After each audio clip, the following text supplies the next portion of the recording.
सड़क पर मलबा इतना ज्यादा था कि मुंबई पुणे एक्सप्रेसवे पर आवाजाही रोक दी गई थी।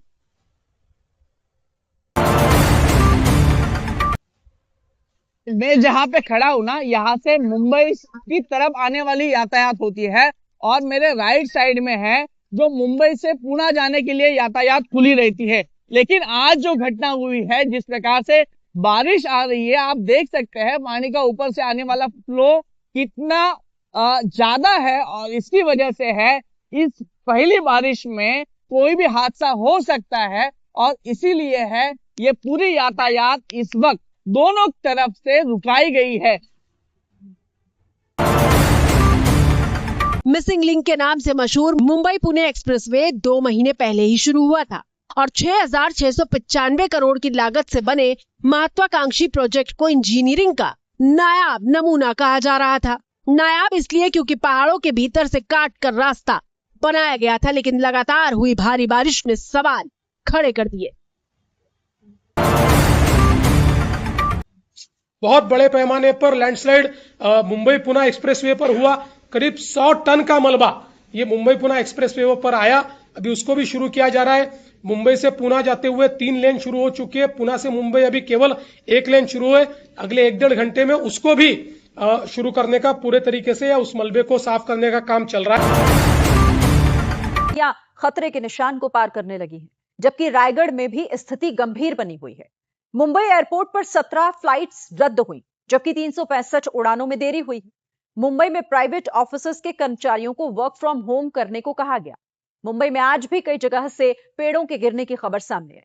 खराब मौसम को देखते हुए लोगों से यह अपील की गई कि बहुत जरूरी होने पर ही घरों से बाहर निकलें। हालात से निपटने के लिए 15,000 कर्मचारी और अधिकारी तैनात किए गए हैं।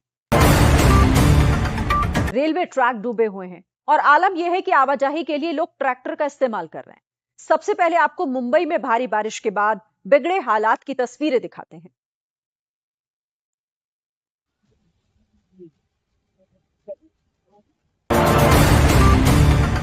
एक तरफ मुंबई शहर में बारिश से त्राहिमाम मचा था और दूसरी तरफ समंदर की लहरें अपना रौद्र रूप दिखा रही थी।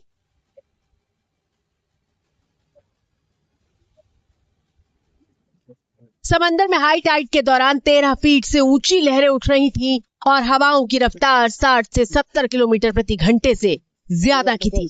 अब मुंबई के जुहू चौपाटी पर है और आप ये तस्वीर देखिए मुंबई के जुहू चौपाटी की, किस प्रकार से समुद्र में लगभग 13.5 फुट से अधिक की ऊंची लहरें उठ रही है। मुंबई में तेज हवाएं और भी ज्यादा बढ़ गई हैं। 70 से 80 किलोमीटर प्रति घंटे की रफ्तार से यहाँ तेज हवाएं चल रही हैं और लगातार कई इलाकों में पेड़ गिरने की घटनाएं भी सामने आ रही है। मुंबई पुलिस ने एहतियात के तौर पर समंदर किनारे लोगों को हटा दिया था। महाराष्ट्र के सीएम देवेंद्र फडणवीस ने हालात का जायजा लिया है और सबसे खतरनाक बात यह है कि नासिक में मंगलवार को बादल फटने की चेतावनी जारी की गई है। नासिक में एक बहुत बड़ा अलर्ट है। क्लाउड बर्स्ट नासिक में होने की संभावना है और ये भी एक मेजर इस प्रकार का क्लाउड बर्स्ट है जो नासिक और त्र्यंबकेश्वर के बीच होगा, जिसका असर नासिक डिस्ट्रिक्ट में और नासिक शहर में भी हमको देखने को मिलेगा और 300 mm इतनी इंटेंसिटी से वहां पर इस क्लाउड बर्स्ट की बारिश जो है वो बारिश होगी। इसके लिए भी पूरी तैयारी जो है वो हम लोगों ने की है।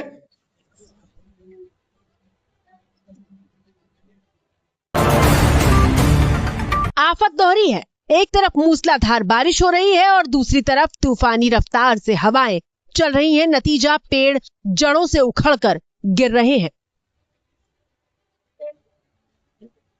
मुंबई में लगातार बारिश का सिलसिला जारी है तो दूसरी तरफ तेज हवाएं चल रही हैं। जगह जगह पेड़ गिरने की घटनाएं भी सामने आ रही हैं। हम मुंबई के जुहू इलाके में हैं। जुहू इलाके में ये वीएम रोड है, वीएम रोड जंक्शन है, जहां पर एक पेड़ सुबह 10 बजे के करीब गिर गया। आप देखें तो सड़क के बीच डिवाइडर के में लगा हुआ ये पेड़ था जो जड़ से उखड़ गया है और डिवाइडर से गिरकर बाईं तरफ ये पेड़ गिरा और इस तरह से गिरा है मानो कोई बैरिकेड लगाया गया हो। पूरी तरह से रास्ता ब्लॉक हो गया है। महाराष्ट्र में भारी बारिश की वजह से हालत बिगड़ती जा रही है। एनडीआरएफ ने अपना बचाव कार्य तेजी से बढ़ाया है। दूसरी तरफ भारतीय नौसेना की पश्चिमी नौसेना हाई अलर्ट मोड पर है। जरूरत पड़ने पर भारतीय नौसेना मदद के लिए तैयार है। बारिश के बाद हालात सिर्फ महाराष्ट्र में नहीं बल्कि देश के कई राज्यों में काबू से बाहर हो रहे हैं। तेज मूसलाधार बारिश, पहाड़ों से गिरता मलबा और पानी में डूबी गाड़ियां और हालात ऐसे कि घर से बाहर न निकलने की चेतावनी। जो भी लोग जहाँ पे है तो वो वहीं पे हैं। घर से बाहर निकलने की बिल्कुल भी कोशिश ना करें क्योंकि बहुत भारी बारिश हो रही है।